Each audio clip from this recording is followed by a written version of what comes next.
¿Dónde estarás, Anki? Esto me pasó en la adolescencia hace ya más de 60 años, en la década de los 50. Yo era un chico de provincia indeciso pero trabajador como nadie. Acababa de culminar la escuela, lo cual en mi caso y en el caso de todos los jóvenes de mi pequeño pueblo significaba ir a trabajar. Tenía un primo, José, muy querido por la familia. Era casi de mi misma edad pero le llevaba un año más. Lo gracioso fue que terminamos la escuela juntos y pasábamos siempre nuestros tiempos libres jugando y haciendo tonterías, pero más que ello ayudábamos a nuestros padres con el ganado, ya sea llevándolos a pastear a lugares lejanos donde la hierba crecía más o atándolos para que no se escaparan. José era muy malo atando y siempre me burlaba sobre su manera de hacerlo ya que los animales se le escapaban. Al terminar la escuela y ya pensando en el trabajo, José y yo teníamos en mente ir a la capital, le llamábamos la lujosa ciudad por sus grandes edificios y su alborotada gente. Como sea, queríamos conquistar la capital, y nuestros padres apoyaban nuestra decisión de ir. Para suerte mía y de mi primo, nuestros padres tenían un viejo amigo de años que llevaba cargas pesadas de nuestro inhóspito pueblo hacia la capital.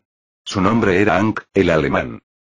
Hank era un tipo que cruzaba los 40, era rubio de tez clara y de ojos verdes. Le decían el alemán porque provenía del país germano. A mí me causaba mucha risa su acento, no podía hablar muy bien el castellano pero era un tipo muy amable con todos, aunque reservado.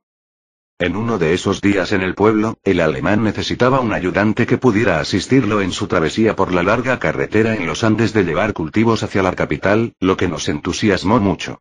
José y yo hablamos con él, y por cábala o por azar, él me escogió como su ayudante. José se quedó muy triste ya que nos separaríamos, pero le dije que trabajaría un tiempo con el alemán y me buscaría un trabajo en la capital para darle la oportunidad a él de que fuera su nuevo ayudante. Aceptó la propuesta con una sonrisa en su rostro, y me dio un fuerte abrazo, no sin antes decirme, espérame en la capital, primo, y despidiéndome de él y de mi familia me fui en rumbo a mi nuevo trabajo con Hank. El alemán era un tipo genial, siempre en nuestros viajes en su gran camión me contaba cosas de su país natal y la vieja Europa, y nos fuimos volviendo muy buenos amigos. Pero me advirtió algo antes de emprender el viaje. Si bien recuerdo, me dijo, Jesús, yo padezco de una enfermedad del sueño y tengo muchas pesadillas, habrá noches en las que no podrás dormir en el camión junto a mí, y tendrás que atarme lo más fuerte que puedas al asiento. Me lo dijo serio, con una cara de pocos amigos. Yo tragando saliva y con un poco de pavor acepté y le dije que no se preocupara, que seguiría sus reglas. El viaje en el camión por la vasta carretera que cruza los Andes era hermoso, ver distintos paisajes por varios días y noches, más que un trabajo, era un regalo divino, y a Hank le agradaba tener un compañero de trabajo ya que los viajes generalmente duraban mucho. Una noche cuando cruzábamos una pampa, creo que la Pampa Galeras, una zona de vicuñas masiva, Hank me dijo, Jesús, esta noche me tendrás que atar, creo que tendré pesadillas. Tenía su mirada fija en el cielo nocturno y me dijo esto con una voz un tanto asustada. Yo lo tomé como algo bobo pero hice caso a su pedido, nos quedamos al lado de la carretera mientras veía a las vicuñas danzando de rato en rato por la gran pampa. Luego lo até muy fuerte al asiento con uno de los nudos más soberbios que podría haber hecho, mientras que él me miraba con miedo dándome las gracias. Por no tener en dónde dormir, me subí al montacargas trasero del camión y me recosté, fijando mi mirada en el hermoso cielo, viendo sus estrellas y constelaciones y la hermosa luna llena que curiosamente había salido esa noche. Me quedé dormido al poco tiempo, pero algo me despertó súbitamente. He aquí cuando se puso raro todo esto. Algo de la parte delantera se movía horriblemente con una fuerza inhumana, como si varios hombres pelearan en la parte del piloto. Me preguntaba qué diablos le pasaba a Hank, pero en eso recordé que el alemán me había prohibido verlo en esas noches particulares que me pedía atarlo. Por más que lo deseara, que jamás pero jamás fuera a verlo en esas noches raras. Por una estupidez mía, o tal vez por temor a que algo malo le pasara a mi compañero, me acerqué sigilosamente a la cabina delantera con un miedo entre mis hombros y sudando frío cada segundo, paso tras paso, mientras la cabina se movía bruscamente como si un ser del infierno estuviera ahí. Me agarré de la puerta del copiloto e intenté ver lo que sucedía por la ventanilla de esta, procurando que lo que estuviera ahí no me notara. Como dice una frase antigua, la curiosidad mató al gato, y tiene razón. Me arrepiento de haber visto lo que vi en ese instante, lo que mis ojos y mi cuerpo curioso no se imaginaban.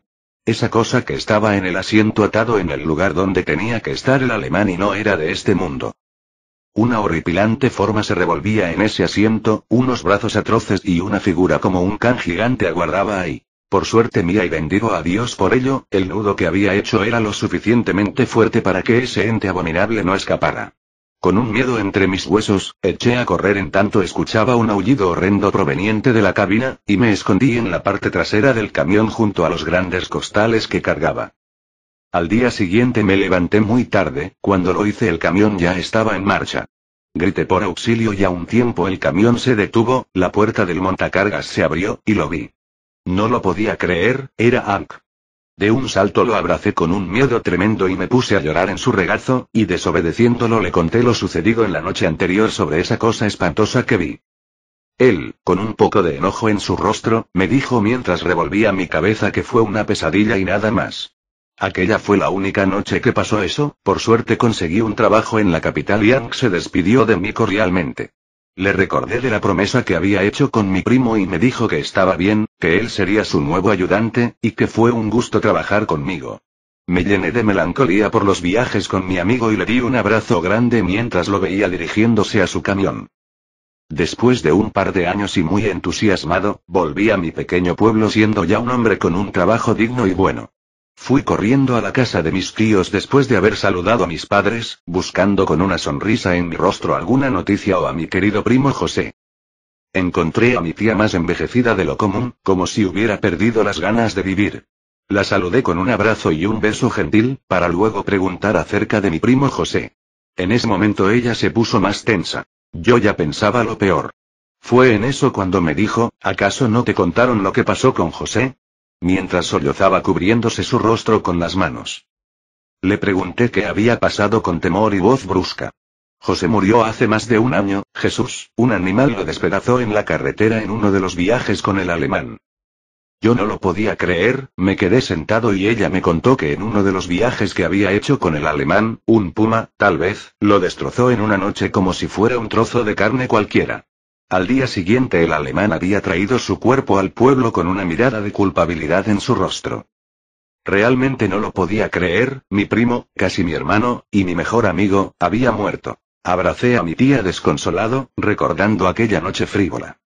Ese día salí con un terror emanando de mi cuerpo. Recordé el caso de los nudos, recordé que mi primo era malo haciéndolos, y recordé esas noches de pesadilla en las que el alemán pedía que lo ataran y... todo concordaba, José no fue asesinado por un puma, fue asesinado por esa cosa del asiento. Esa cosa horrorosa que se retorcía en el asiento aquella noche de luna llena y era él, era Hank. No había sido una pesadilla. Maldiciendo el momento me tiré al piso llorando por mi primo. Aún después de 60 años recuerdo esos días y me pregunto dónde estará, pues no supe más de el alemán, solo sé que dejó de ir al pueblo después de los acontecimientos. ¿Qué habrá sido esa bestia? ¿Cuál habrá sido la pesadilla de vida que llevaba el alemán? ¿Qué era él, un demonio, un ser de otro mundo?